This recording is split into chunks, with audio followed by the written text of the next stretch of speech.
Welcome back. We are discussing how we can deploy a machine learning model into GitHub, and then how we can build an app on Streamlit that will connect with the deployed model and provide an interface to the user where the user can input the features and the user gets an output in the form of prediction or any other output which the machine learning model is expected to provide on the app which the user is using. So the last session, we saw how we build a model. This is a standard process. There are many cases where you build such models and maybe more complex models. So there's nothing new in it. But once you build the model, you need to ensure the portability of the model. That means you need to package the model into a kind of executable file, if you may say so, so that it can be put in any other environment. And we all know that the environment for production has to be different from the environment for development, because the developers may be working on the model constantly, fine-tuning it further, and the users cannot be subjected to these changes.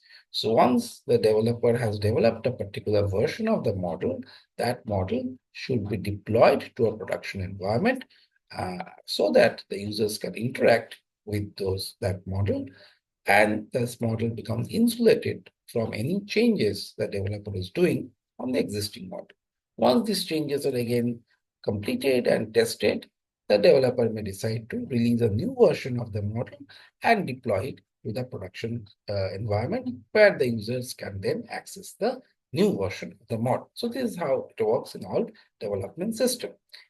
So here, how do we, once we have developed the model, how do we deploy it to the production environment?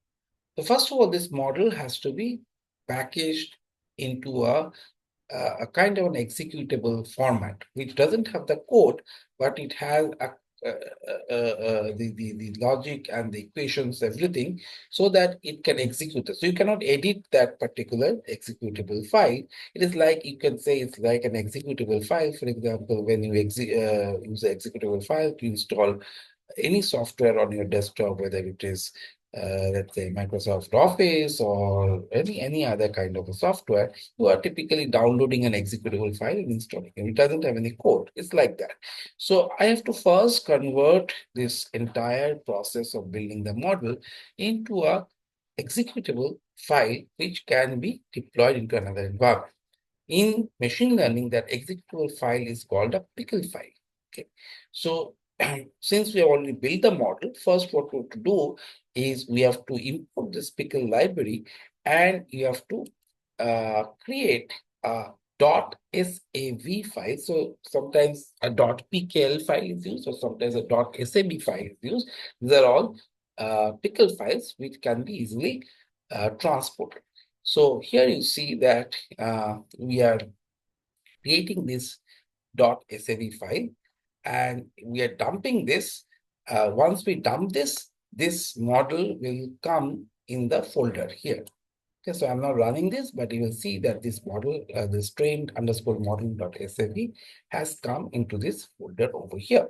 And then you can download this model and you can rename this model in whatever way you want. Now this .sav file now becomes a portable model. You can put it in anywhere. But where we are going to put? We are going to put it on the GitHub, because Streamlit application can pull the model out directly from the GitHub and run the application. So we will put this model into the GitHub. But before we do that, you can also see whether the model is working fine or not by loading the model in this Colab environment, providing the input data in the form of a string, and then checking whether the output is coming correctly or not.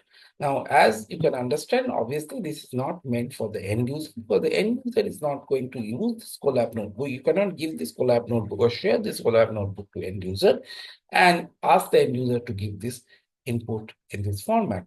Because Obviously, we'll be working on the Colab notebook for further improvement. B, because it's not a very user-friendly system.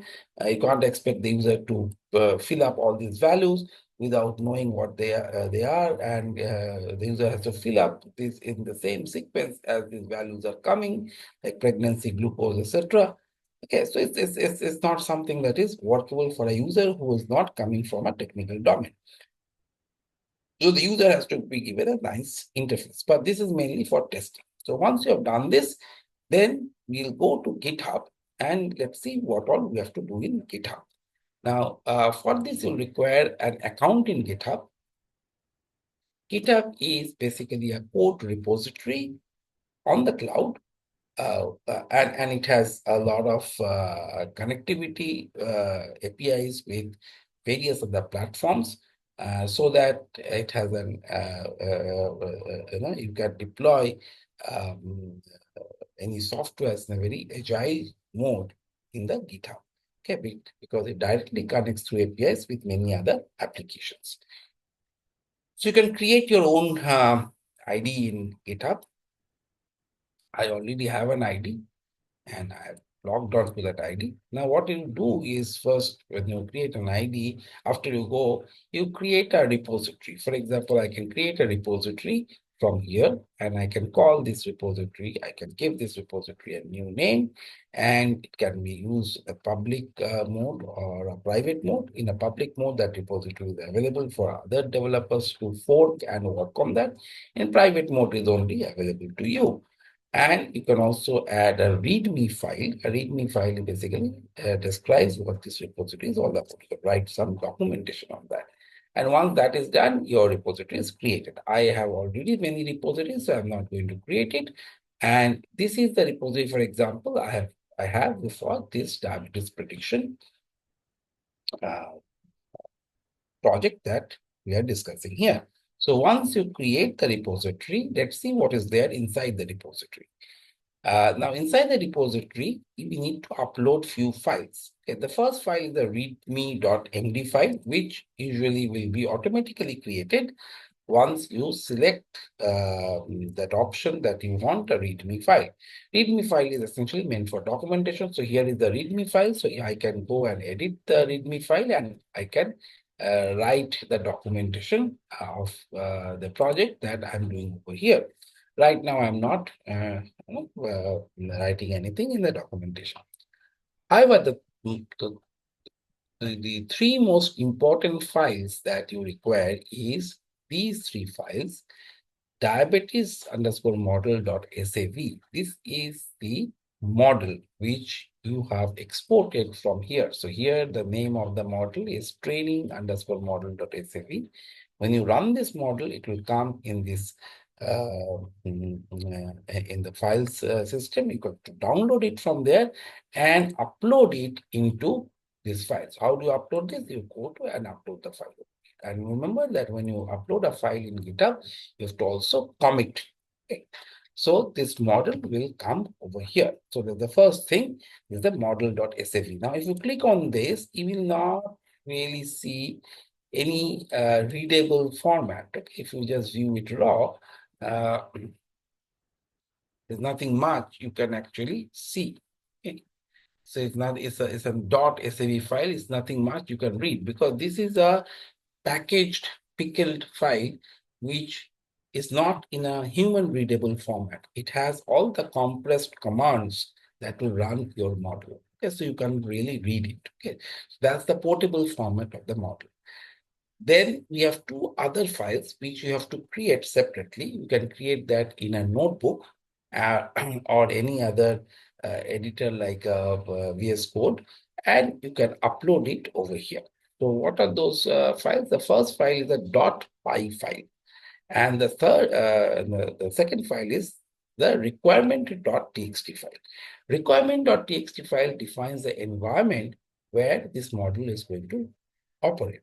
So usually, if you have developed a model in this environment of a particular Colab environment, you get this environment and you put it over here, because then you know that this is the model that has been created in a particular environment, and you are telling GitHub that what should be the environment in which this model should be run. Because if the versions are different, like saying that if you have built an Excel in a newer version, but if you send it to somebody who's using an older version of Excel, some of the features of Excel will not work. Okay, so that's why you need to specify the version where this model is going to work. So if you go to the requirement.txt file, you see the NumPy version, Pickle, Streamlit, all of these. What are the different versions in which this file is going to work and for which you had created this particular model. So you define that, you can write it in a normal notebook and upload it over. Now, what is this diabetes.py file? This diabetes.py file actually is used to configure the user interface of Streamlit. Now, Streamlit is a platform where you can build an app which will interact with the deployed model. But how will that app look like? What will be the inputs? That is defined in the diabetes.py. So if you look at the code, it will become very clear that it is first saying that importing the libraries like Pickle, Streamlit also is a library. It is saying that you have to open the diabetes model.sav in the read mode. RB is read byte and WB is write byte. So you have to open so you're asking the app that it should open the model in the read byte mode. And then it is telling it has something to do with the design. It's saying that there should be something in the sidebar. Okay, in the sidebar, there should be an option of diabetes prediction system. So once we see the app, you will be able to relate better with this code. So because then you'll be able to see that what the app is doing. So it's selecting the diabetes prediction system that there will be up, and then it is saying that there should be a page title. This is all to do with how the app will look like. Okay. And how will the inputs come in? The inputs will have different columns. Each of these columns will have a name. Like the first column is pregnancy. That's the name of the column. And what is the value it will take for this column? The value it will take for this column is the number of pregnancy. That means there will be a box where user has to input.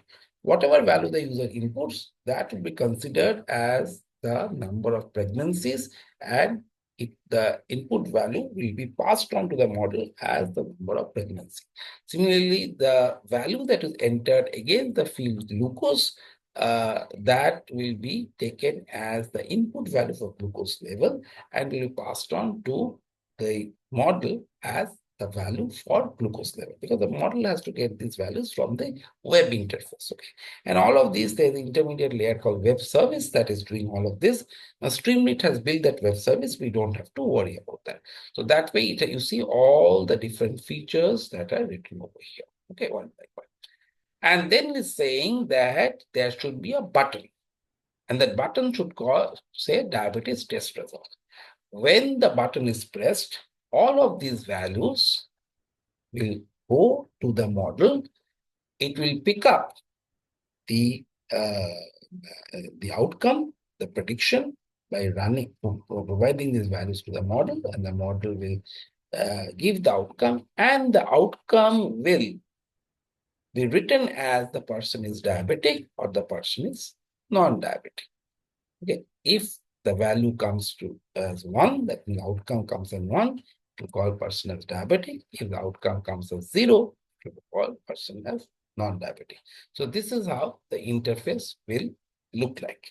Okay, so you need to create this .py file, which will define the web interface that will be built on Streamlit.